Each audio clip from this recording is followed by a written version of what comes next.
오늘 우리에게 주신 하나님의 말씀은 신약성경 디모데후서 3장 14절에서 17절까지 말씀입니다. 그러나 너는 배우고 확신한 일에 거하라. 너는 네가 누구에게서 배운 것을 알며 또 어디서부터 성경을 알았느냐. 성경은 능히 너하여 그리스도 예수 안에 있는 믿음으로 말미암아 우리 모두가 있게. 또 어려서부터 성경을 알았나니 성경은 능히 너로 하여금 그리스도 예수 안에 있는 믿음으로 말미암아 구원에 이르는 지혜가 있게 하느니라. 모든 성경은 하나님의 감동으로 된 것으로 교훈과 지성과 관계하라. 의로 교육하게 여기까지. 이는 하나님의 사람으로 온전하게 하며 모든 선한 일을 행할 능력을 갖추게 하려 함이라. 아멘. 지금이 17세기도 아닌데 지구가 둥글지 않다는 황당한 지구 평면설을 주장하는 사람들이 있습니다. 브라질에서는 무려 1,100만 명이 지구 평면설을 믿는 것으로 드러났는데요. 지난주 브라질에서 의미 있는 카니발 퍼레이드가 열렸습니다. 보우소나루 브라질 대통령을 비판했고 가짜뉴스를 의미하는 거대 피노키오 인형이 등장했는데요. 이들이 꼽은 대표적인 가짜뉴스 중 하나로는 지구는 평평하다가 지목됐습니다. 지난해 브라질의 한 여론조사 업체의 조사에 따르면 브라질 인구의 7%가 지구는 평평하다고 생각하는 것으로 나타났습니다. 숫자로 따지면 무려 1,100만 명인데요. 지구 평면설은 황당한 허위 정보로 소셜미디어에서 활성화하고 있는 대표적인 가짜뉴스입니다. 하지만 국제 컨퍼런스를 조직해 학회를 열 정도로 국제적으로 신봉자들이 적지 않은데요. 이들은 지구의 중앙에 북극을 중심으로 각 대륙이 배치돼 있고 가장자리를 이루는 바다의 끄트머리는 45m 높이의 남극 얼음벽으로 둘러싸여 있다고 주장합니다. 지구가 공 모양이면 수평선이나 지평선은 양쪽 끝이 아래로 휘어져 보여야 하나 그렇게 관찰되지 않는 게 증거라고 하는데요. Quando a gente vai no horizonte, a gente vai na praia, a gente vai numa montanha e vai tirar foto do mar ou do horizonte, a gente vê que ele é sempre plano, que ele tem sempre um nível, ele nunca faz uma curva como eles mostram nos livros de ciência. 평평한 지구 신봉자들은 지구 평면설을 입증하기 위한 실험을 계속하고 있습니다. 21세기에 왜 이 같은 황당한 주장과 그에 대한 추종이 넘쳐나고 있을까? 그 배경으론 인터넷 검색과 유튜브 등 정보기술 환경이 지목됩니다. 미국 과학진흥협회 연구에 따르면 지난 5년 동안 구글에서 평평한 지구 검색이 폭증했으며 평평한 지구 학회 참석자들은 모두 지구 평면설을 주장하는 유튜브 영상을 접한 것으로 나타났습니다. 그러면서 신봉자들의 평균 연령이 젊어지고 있다는 것에도 주목했는데요. 한 시장 조사 업체에 따르면 미국인의 2%가 지구 평면설을 믿는 것으로 나타났는데 이 중 70%는 인터넷과 소셜미디어에 익숙한 25세 이하입니다. 21세기에 들어서며 소셜미디어를 유통 경로로 사실도 거짓으로 만드는 허위 정보가 난무하며 이에 대한 비판과 경고의 목소리가 높아지고 있습니다. 여러분은 지구가 둥글다고 믿으시나요? 그러니까 우주에서 바라본 지구 사진을 보면 둥글게 보이지 않습니까? 근데 많은 상당수의 사람들이 지구는 그냥 평평하다고 믿는 사람들이 있다라는 거죠. 여기 나온 조사 결과는 3년 전 조사 결과인데 2023년, 그러니까 2년 된 결과를 보면 미국 CNN 보도에 의하면 지구가 둥글지 않다고 믿는 이들이 약 16.7%나 된다고 합니다. 굉장한 수치죠. 그리고 최근 들어 유튜브와 각종 미디어 영향으로 이런 주장을 믿는 사람들이 더 늘어나고 있다라는 그런 보도가 있었습니다. 이런 현상은 어떤 사실이나 정보를 알지 못하는 무지에서 오는 그런 현상이 아니죠. 우리 사회 전반에 걸쳐 있는 절대적 진실에 대한 신뢰의 기반이 무너져 있음을 시사합니다. 세상의 기준이 되어야 할 참 진리가 흔들릴 때 사람들은 혼란과 불안을 경험할 수밖에 없다라는 거죠. 그런데 이러한 사회의 진리에 대한 신뢰 기반이 무너지는 현상은 오늘 본문이 되고 있는 디모데가 살고 있는 그 에베소 지역에서도 동일하게 일어났던 현상이었습니다.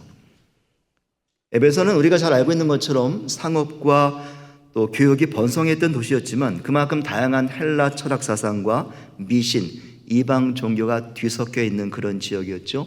그래서 거짓과 그리고 사기와 그리고 음모가 사회 전체를 흔들고 있었습니다.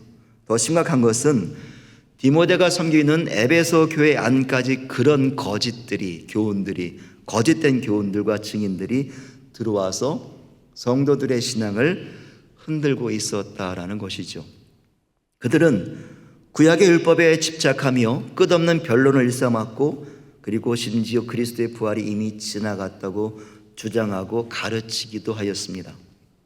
그래서 바울은 복음의 본질을 흔드는 세상 속에서 그 성도들이 구원의 진리를 굳게 붙들고 하나님 앞에 거룩히 살아가기를 간절히 요청하고 있는 것이죠.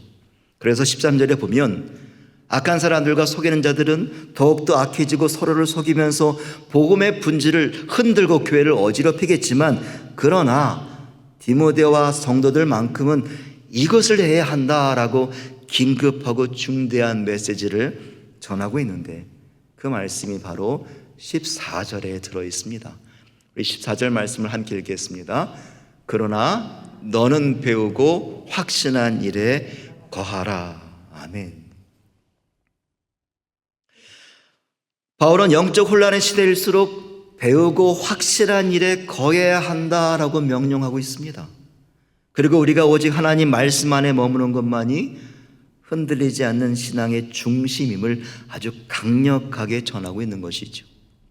오늘은 바로 이 하나님의 말씀, 우리가 늘 묵상하고 삶에 품고 있는 이 하나님 말씀 성경에 대해서 나누게 됩니다.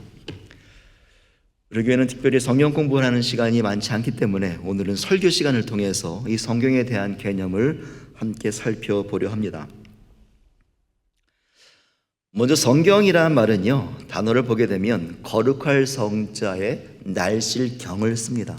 이 날실이라는 의미는 그 예전에 그 배틀로 옷감을 만들 때 배틀에다가 실을 이렇게 내리지 않습니까? 그래서 세로로 내려지는 실이 기준이 된다 해서 날실실은 세로선을 기준선이라고 부른다고 해요. 우리가 지구를 평면으로 놓고 보게 되면 경도와 위도로 그 좌표를 찍게 되는데 그 경자, 세로로 내리는 중심선을 경이라고 부릅니다. 그러니까 성경이라는 말은 한자어에서 왔는데 이 성경이라는 말은 거룩한 기준이다, 거룩한 변하지 않는 원리나 그리고 규범을 의미하는 단어가 바로 성경이라는 거죠. 그리고 이 성경이라는 말은 영어 바이블에서 왔습니다. 그런데 이 바이블이라는 말은요, 고대 시대의 책을 만드는 재료 중에 하나였던 파피루스를 뜻하는 그리스어 비블로스에서 왔습니다. 그래서 바이블이라는 말은 사실은 그냥 책들이라는 의미예요. 우리가 말하는 성경이 아니라 책들이라는 말이 이 바이블입니다. 그래서 종교적으로 우리가 더 정확히 표현하려면 그냥 바이블이 아니라 홀리 바이블이라고 말하는 것이 더 정확한 표현입니다. 성경은 그리고 우리가 잘 알고 있는 것처럼 한 사람이 쓴 책이 아니라 약 40명의 저자가 적어도 1500에서 1600년에 걸쳐 기록한 책으로 알려져 있죠. 이렇게 오랜 기간 동안에 다양한 사람들에 의해서 기록된 문서임에도 불구하고 참 놀랍게도 공통된 하나의 주제를 말씀하고 있습니다. 바로 하나님의 구원 계획과 예수 그리스도의 복음이라는 거죠. 구약 창세기부터 그리고 신약의 요한계시록까지 똑같은 주제를 가지고 말씀을 나누고 있다는 거예요. 그리고 구약은 히브리어와 아람어로 쓰여져 있고 신약은 헬라어로 기록이 되어 있습니다. 근데 현재는 안타깝게도 역사가 오래됐긴 했습니다만 그렇기 때문에 원본이 존재하지 않아요. 사본만 남아 있습니다. 그 중에 가장 오래된 사본은 20세기 초반에 발견된 사본인데 이스라엘 사해 연안 근처에 있는 쿰난 동굴이라는 동굴에서 유목민들이 자기들의 잃어버린 양을 찾다가 그 안에 떨어져 있는 항아리 속에서 그 구약 성경 전체가 들어있는 에스더서를 제외한 모든 성경에 들어있는 그런 사본들을 발견하게 되죠. 그런데 조사해 보니까 그 사본이 기원전 3세기에서 서기 1세기에 기록된 문서라는 거죠. 그래서 그 사본을 사해사본이라고 부르고요. 이 사본은 성경의 사본들 중에서 가장 권위 있고 가치 있는 사본으로 평가하고 있습니다. 그래서 성경을 번역하고 연구할 때는 항상 이 사회 사본을 중심으로 두고 연구하고 그리고 번역을 하게 됩니다. 성경은 이 사회 사본뿐만 아니라 수많은 사본들이 존재하는데 참 놀라운 것은 그 사본들을 서로 비교했을 때 구약은 약 95%, 신약은 99.5%의 일치성을 가지고 있다고 해요.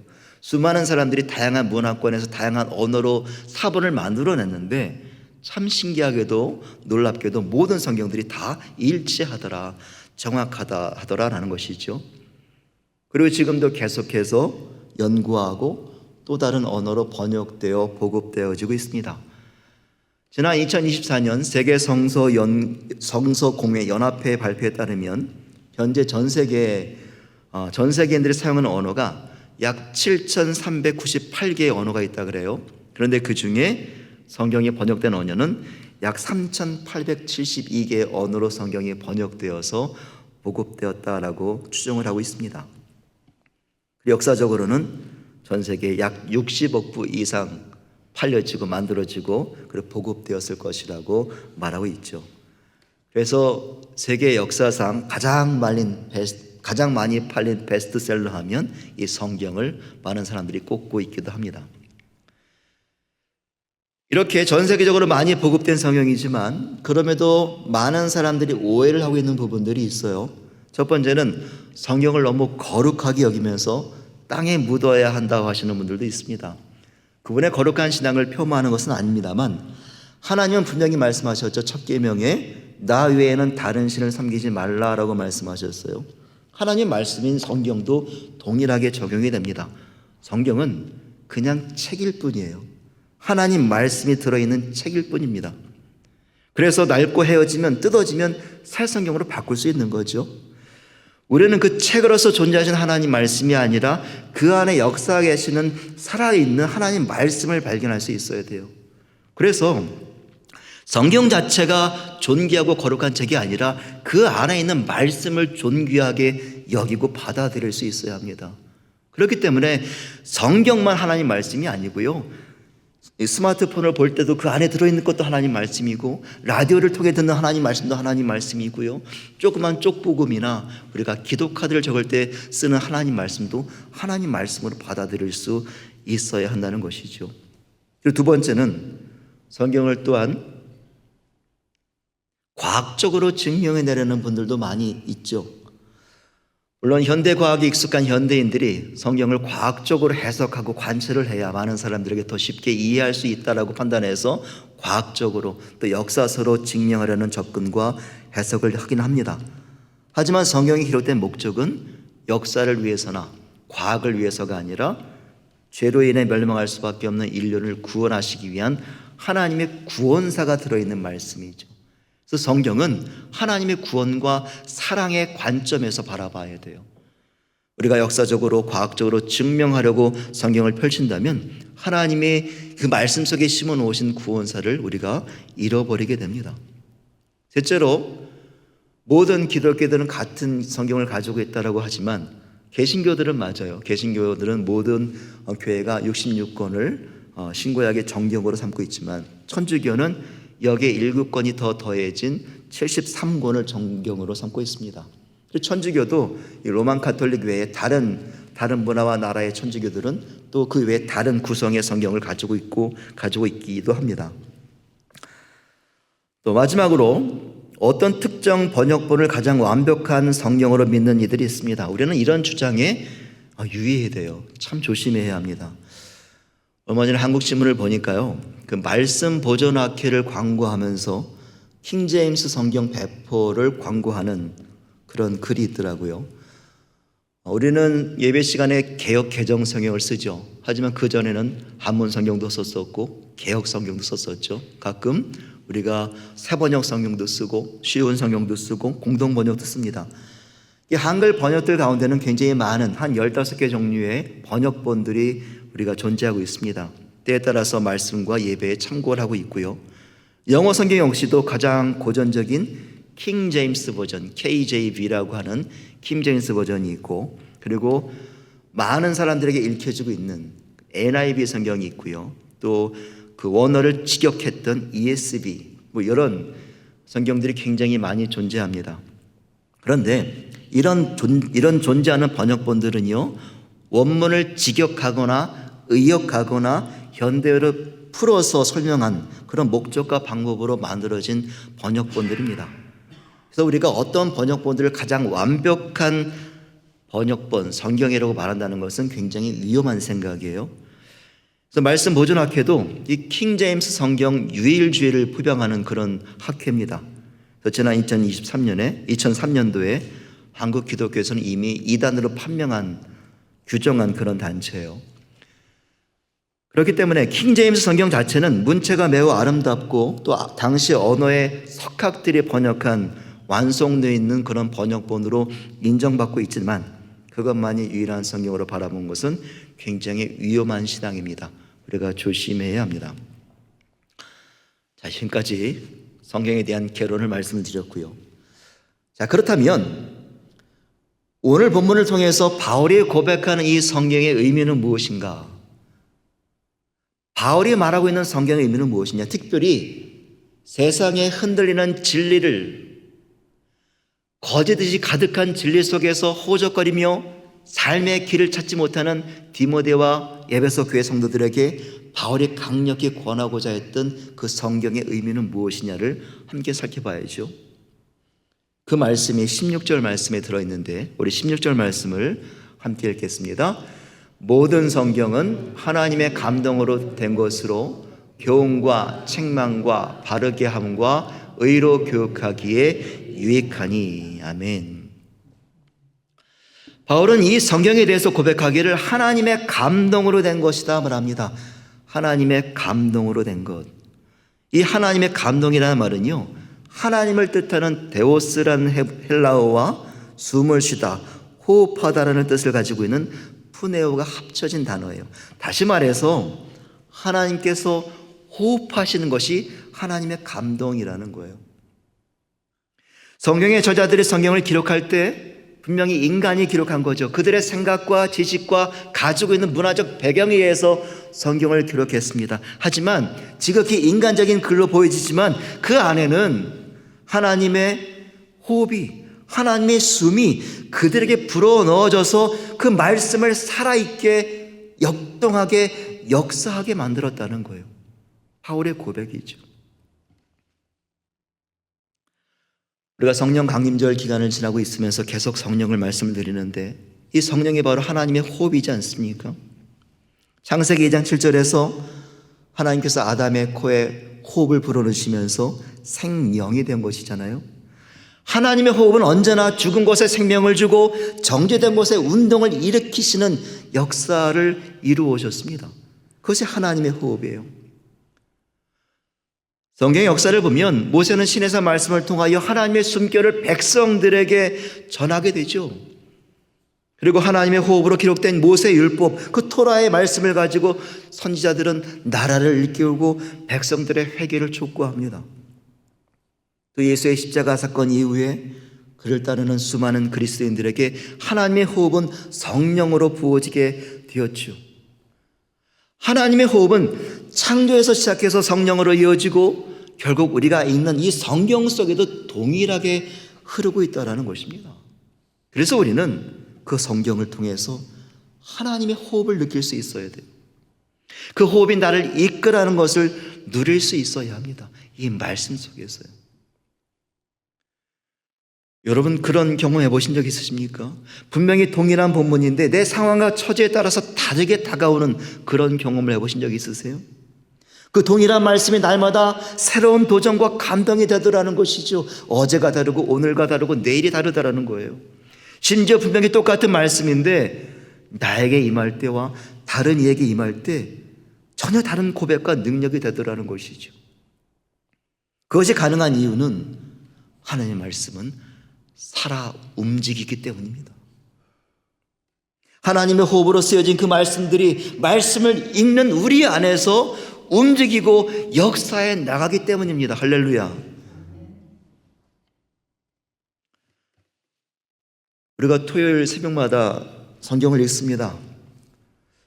사실 저도 매 순간마다 좀 고민을 많이 해요. 그 새벽에 눈도 침침하신데 잘 안 보이실 텐데 또 성경만 읽고 기도회를 끝내는 것이 어려운 걸음으로 교회까지 오신 분들에게 참 아쉬운 마음을 갖게 해드리는 것은 아닐까, 그런 고민이 솔직히 저에게도 있어요. 그런데 우리가 사실 성경을 읽는 시간이 일주일에 그리 많지 않습니다. 그 어떠한 삶의 방해 없이 온전히 내 입술로 하나님 말씀을 대하는 기회를 얻는 것이 솔직히 쉽지가 않아요. 그래서 더 설교보다 중요한 것은 하나님 말씀을 통해서 우리가 하나님의 호흡을 경험하는 것, 그 호흡이 나를 이끌고 내 삶을 변화시키는 것을 누리고 경험하는 일입니다. 히브리서 4장 11절에서 말씀하잖아요. 하나님 말씀은 살아있고 활력이 있어서 좌우의 날선 그 어떤 검보다도 예리하기 때문에 혼과 영과 관절과 골수를 찔러서 쪼개기까지 하면서 우리의 마음의 생각과 뜻을 판단하신다는 거예요. 우리가 하나님 말씀을 읽고 묵상하며 마음에 받아들일 때 하나님의 호흡이 우리의 영혼 안에 들어오는 것입니다. 하나님의 감동이 내 안에서 역사할 때 말씀은 그저 이 종이에 그려져 있는 활자가 아니라, 종이에 써져 있는 까만 글씨가 아니라 우리의 생명을 책임지는 하나님의 숨결이 되는 것입니다. 믿으십니까? 그 말씀이 내 생각을 다스리고 나의 욕망을 정결케 하며 나의 흔들리는 믿음을 새롭게 세워 나간다는 것입니다. 이것이 바로 하나님의 감동으로 된 이 성경이 가진 능력이에요. 그래서 바울은 16절에서 이런 고백을 하죠. 하나님의 호흡으로 불어넣어진 말씀은 우리 안에서 교훈하고 책망하고 바르게 세우며 의로 훈련시키는 역사를 이루어 간다라는 것입니다.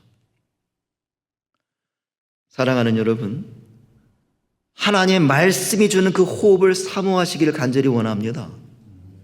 말씀을 읽으시면서 내 마음을, 내 생각을, 내 삶을 주님께 내어드리는 거예요. 그러면 그분의 호흡이, 그분의 생명이 내 안에 들어와서 나의 메마른 영혼을 살리시고 나의 어두운 생각을 밝히시며 나의 흔들리던 믿음을 새롭게 세워 나가실 줄로 믿습니다. 하나님의 생명이 저와 여러분의 삶을 일으키고 살아 움직이게 하는 놀라운 역사가 되기를 간절히 축원합니다. 이제 다시 설교의 처음으로 돌아가 보겠습니다. 바울은 오늘 본문에서 디모데와 에베소 교회 성도들에게 강하게 권면합니다. 그러나 너는 배우고 확신한 일에 거하라. 배우고 확신한 일에 거하라. 이 말씀은 신앙의 본질에 관한 핵심적인 명령입니다. 여기서 배운다는 것은요, 그저 지적인 정보를 얻는 것이 아니라 하나님 말씀을 나의 삶의 근본 계명으로 삼으라는 명령을 말하고 있어요. 그리고 확신한다는 것은 그 배운 진리를 의심 없이 신뢰하며 온전히 그 말씀을 의지하며 나아가는 참 믿음을 의미합니다.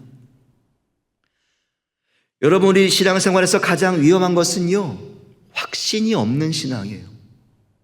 확신이 없는 신앙만큼 우리의 신앙을 위태롭게 하는 존재가 없습니다.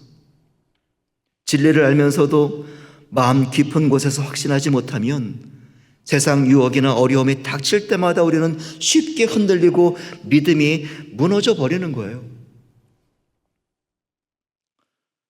마태복음 14장에 보면 늦은 밤 시간에 이 제자들이요, 갈릴리 호수 그 배 위에, 호숫가에 배를 띄워놓고 예수님을 기다리는 모습이 그려지고 있어요. 그런데 예수님께서 물 위로 걸어오시는 모습을 발견하게 되죠.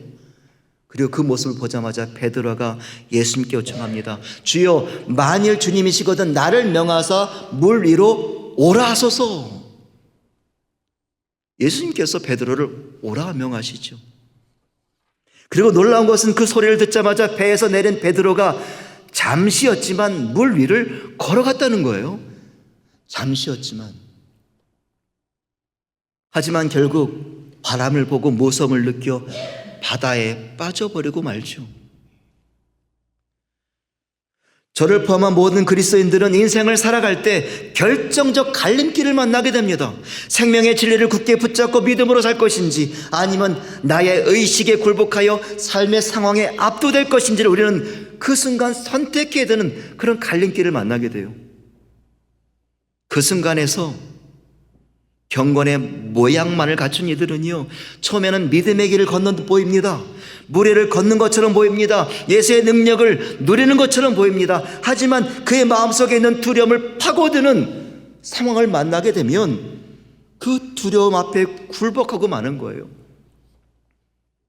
그러나 경건의 모양이 아니라 믿음의 능력이 있는 이들은 그 엄청난 파고 앞에서도 주의 음성을 기다리게 됩니다. 믿음의 능력이 있는 이들은 주가 하실 일을 믿고 담대히 나가는 거예요. 그리고 결국 우리 주님께서 그와 같은 믿음을 가진 이들에게 가장 가까운 거리로 찾아가셔서 돌보시고 구원하시는 능력을 이루게 되는 것입니다.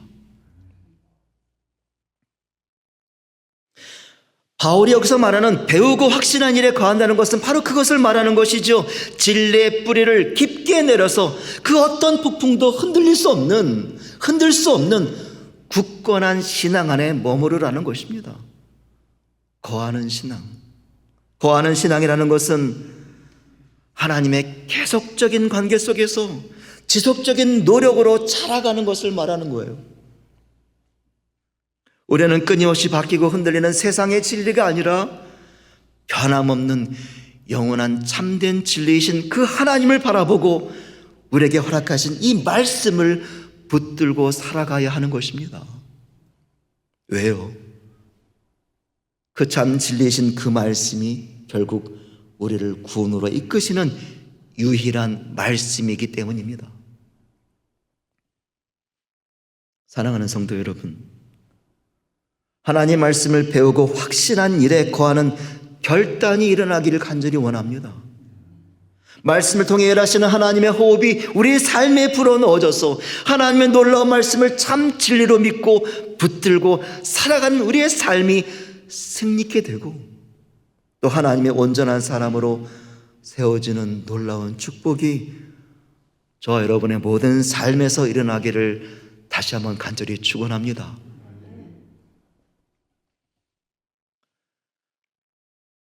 근대 철학의 출발점으로 불리는 르네 데카르트는 사람의 존재는 의심하는 데서 증명된다고 말하며 아주 유명한 명제를 남겨요. 나는 생각한다. 그러므로 나는 존재한다. 모든 것을 매 순간마다 의심하며 생각할 때마다 나는 살아있구나. 내가 존재하고 있구나. 나의 존재를 느끼게 된다는 거예요. 나는 생각한다. 그러므로 존재한다. 하지만 결국 그는 끊임없이 의심하는 자신의 불완전함을 느끼는 동시에 오히려 내가 아닌 완전하신 하나님의 존재를 더 고백하게 됩니다. 인간의 지성과 철학은 아무리 위대한 사상이라 할지라도 그것은 결국 나는 누구인가라는 자신의 존재를 발견하는 한계에 부딪힐 수밖에 없어요. 그래서 세상의 지식은 나의 현실적 풍요를 도울 수는 있지만 나의 내면이 가지고 있는 문제, 나의 고통의 문제, 더 나아가 내 영혼의 구원 문제를 다룰 수가 없는 거예요. 하지만 하나님의 말씀, 이 성경은 내 존재를 새롭게 할 뿐만 아니라 나를 구원의 자리로 이끄시는 그 말씀이 집중적으로 전문적으로 기록되어 있는 말씀이라는 거예요. 우리가 이 땅에서의 삶을 넘어 영혼을 바라보는 그런 그리스도인이라면, 그런 신앙인이라면 마땅히 우리의 영혼의 문제를 심각하게 다루고 있는 이 성경과 마주해야 하는 것입니다. 그리고 성경 말씀과 친숙하게 살아가야 되는 것입니다. 그렇기 때문에 우리는 세상의 지식에 머무르지 말고 하나님의 말씀 안에 거해야 하는 것이죠. 그 말씀을 배우고 확신하는 일에 머물러 해야 하는 것입니다. 그 말씀이 우리의 생각을 새롭게 하고 우리의 길을 인도하며 우리의 영혼을 분명히 살아있게 하실 줄로 믿습니다. 오늘도 우리에게 주신 그 하나님 말씀 안에서 살아 숨쉬는 하나님의 호흡이 저와 여러분의 모든 삶 가운데 불어넣어져서 역사하시기를 간절히 축원합니다.